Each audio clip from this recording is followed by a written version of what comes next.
In the heart of Russia's opulent palaces and icy landscapes, a story of ambition, power, and scandal unfolds. Welcome to the world of a young German princess who would rise to become one of the most formidable rulers of the 18th century. This is the story of Catherine the Great, a tale of power, passion, and a quest for dominance in a world of royal intrigue. Get ready to uncover the truth behind the throne.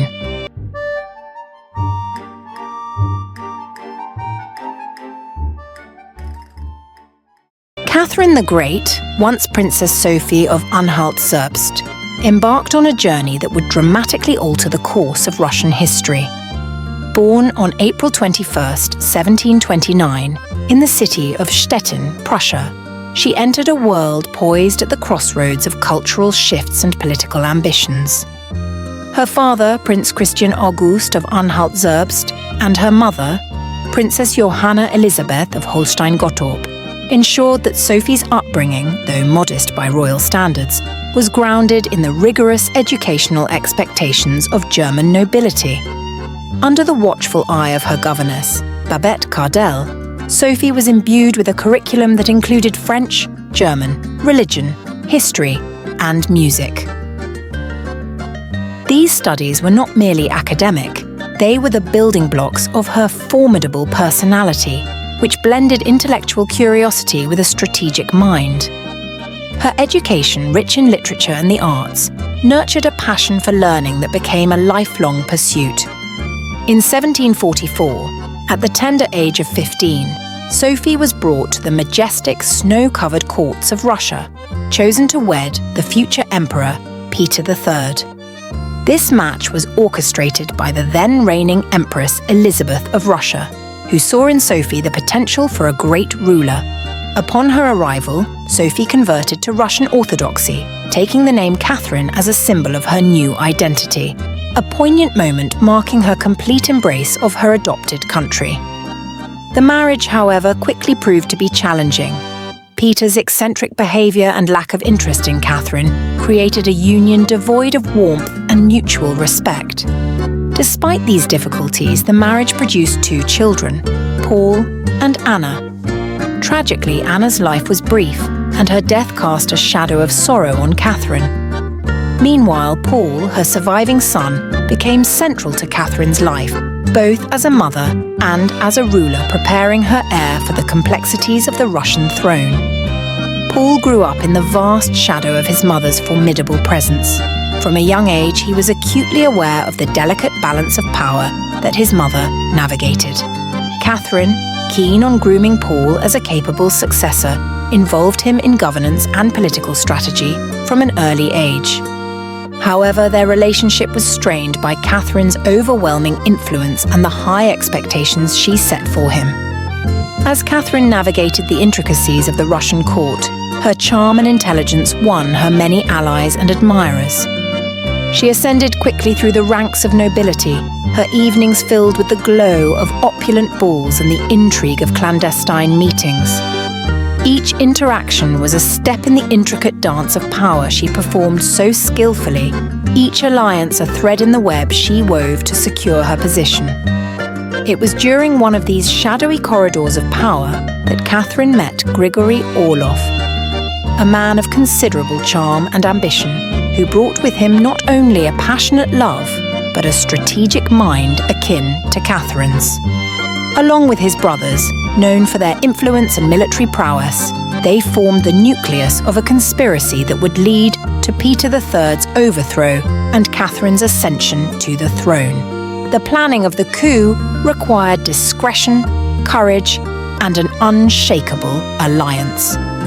Catherine and Orlov worked closely, gathering support from key military units and influential courtiers, disillusioned with Peter's erratic policies and pro-Prussian sentiments, which were increasingly seen as detrimental to Russian interests. The coup was meticulously timed to coincide with Peter's absence from the capital. He was at Oranienbaum, leaving Catherine in St. Petersburg amidst her growing circle of conspirators. The plan was simple yet bold. Catherine would present herself as the rightful ruler of Russia, capitalizing on her popularity with the troops and the nobility, contrasting her vision of a strong Russia against Peter's ineffective leadership.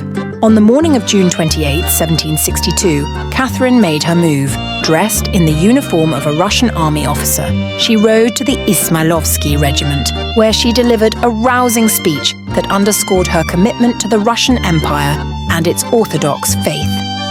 Her charismatic presence and persuasive rhetoric swayed the soldiers, who proclaimed her as their empress. From there, she proceeded to the Winter Palace, gathering support from more regiments along the way. The city, once quiet in the early morning hours, buzzed with the stirrings of a revolution. By the time Peter III returned, he found a capital that had already embraced Catherine as its new sovereign. Isolated and abandoned by his own guards, he was forced to abdicate, and Catherine's supporters arrested him shortly thereafter. The coup was bloodless, a silent testament to Catherine's planning and the loyalty she had garnered. Peter III's subsequent death under mysterious circumstances in custody would shadow Catherine's early reign, but it did not diminish her resolve to lead Russia toward greatness. Catherine catapulted from the role of an estranged wife to that of a sovereign ruler. Her coronation was a spectacle of unparalleled opulence, marking the beginning of a reign that would be characterized by vast reforms and ambitious expansions, notably the creation of the Black Sea Fleet, which enhanced Russia's naval power and its strategic dominance over the Black Sea region.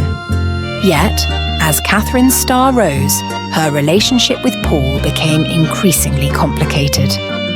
Paul watched his mother's reign with a mixture of awe and reservation, aware of the immense power she wielded, but also of the solitude that it imposed upon her.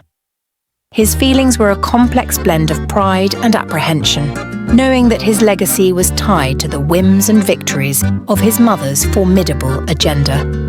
In her later years, as Orlov's influence waned, Catherine found another ally in Grigory Potemkin, whose vision and ambition aligned closely with her own.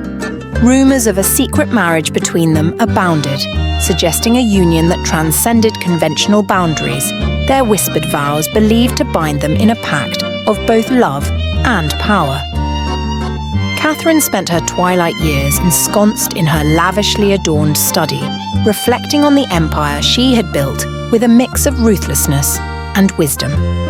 Her reign, though marked by scandalous liaisons and bold political manoeuvres, was also a time of significant cultural and societal advancement. She often gazed out upon her vast dominion, a land forever transformed by her will, a testament to the power of intellect and ambition harnessed by a woman in a world of men. Her legacy, a complex tapestry interwoven with personal triumphs and public challenges, left an indelible mark on the annals of history.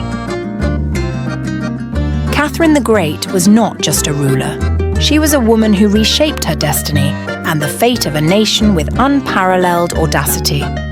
Her story, from a young princess of Anhalt-Zerbst to a reigning empress of Russia, remains a powerful narrative of resilience, strategy, and the quest for power. If you would like to hear the story of a great woman in history, leave their name in the comments section below. And as always, if you've enjoyed this video, or for more great content like this, remember to like, comment, subscribe, and hit that notification bell so you won't miss any more of my videos.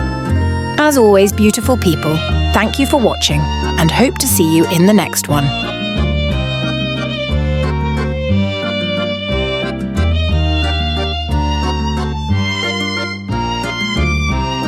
Of Marie Antoinette of France, a queen whose lavish lifestyle and alleged indifference to the plight of the French people made her a target during the French Revolution. She was famously misquoted as saying, "Let them eat cake," which fueled public outrage. Or Anne Boleyn of England, Queen of England, and the second wife of King Henry VIII. Her marriage to Henry was scandalous as it led to England's break with the Catholic Church. She was later executed on charges of incest, treason, and adultery. See you in the other videos. Goodbye for now.